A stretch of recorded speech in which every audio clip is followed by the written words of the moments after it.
New money enters the system. Assets move first. Wages move later. If you live on labor, that delay is the risk. So how do you protect yourself in a world where balance sheets reprice before paychecks do?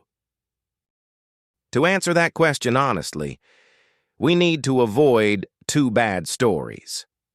The first bad story is that monetary expansion changes nothing. The second bad story is that it explains everything by itself. Reality is messier than either slogan, but the distribution effect is real. From the beginning of 2020 through the first quarter of 2021, household wealth in the United States rose by more than $18 trillion, and nearly 80% of that increase came from asset revaluation rather than debt reduction.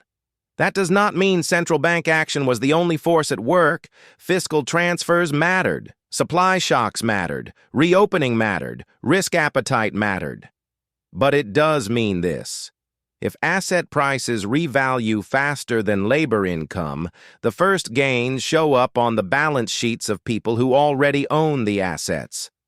That is the Cantillon effect in plain language, not a conspiracy, not a morality tale, a timing effect.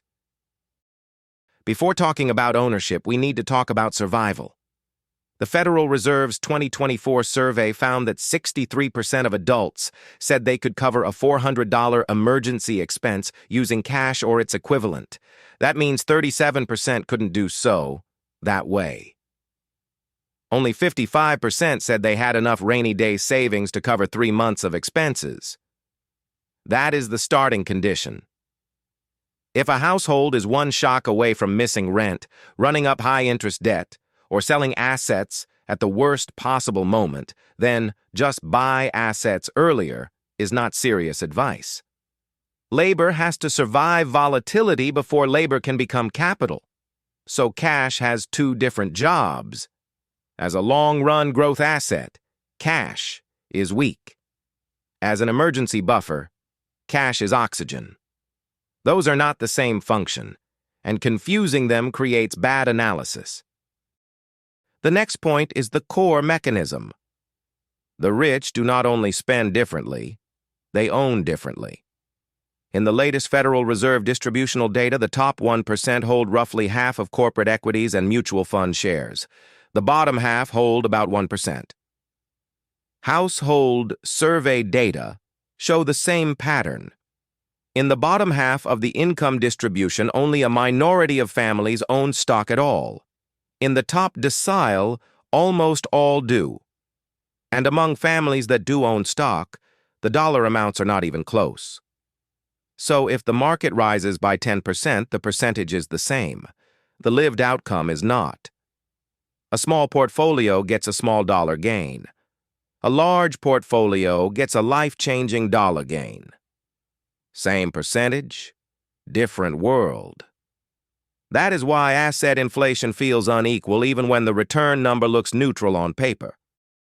Can an ordinary household benefit from the Cantillon effect? Not in the glamorous sense. A household does not become the first receiver of newly created money the way large financial institutions do. But a household can reduce how long its labor remains trapped as a pure cash claim. There are 4 practical bridges. 1. Liquidity, so a shock does not force a sale. 2. Ownership, so some labor income becomes a claim on future asset growth. 3. Faster wage repricing, so income catches up more quickly. 4. Debt design, so liabilities do not reset faster than wages. That is the realistic version of benefiting.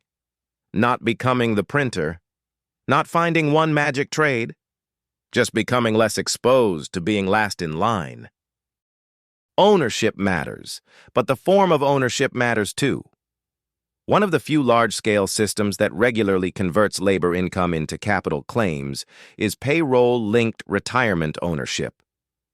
Defined contribution plans, retirement accounts, and similar channels do not solve inequality, but they do create a repeatable bridge from earned income into asset ownership. That bridge is imperfect. Retirement ownership is a long-run bridge, It is not a short-run shock absorber.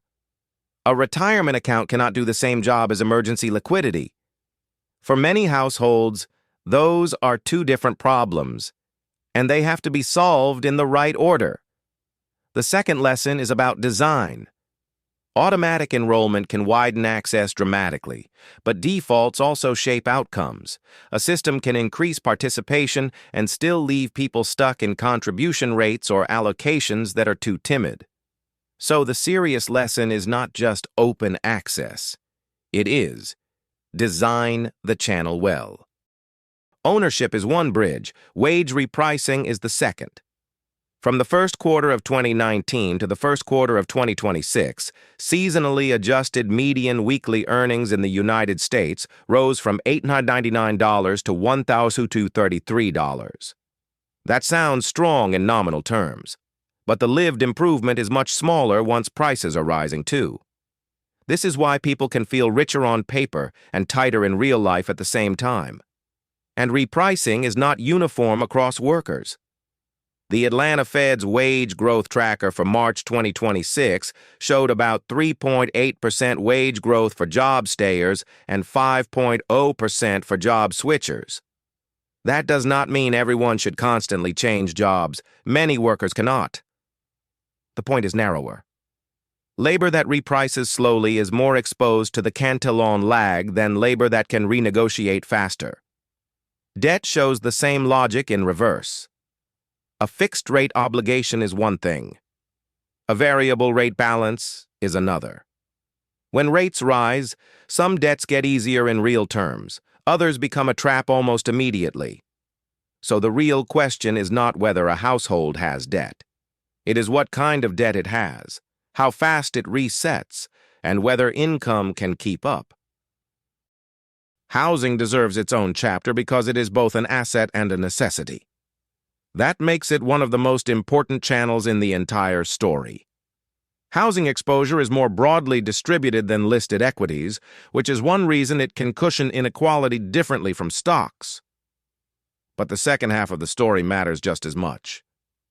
If you already own, rising house prices can strengthen your balance sheet. If you do not own, rising house prices can move the target farther away. So, housing is both a ladder and a gate.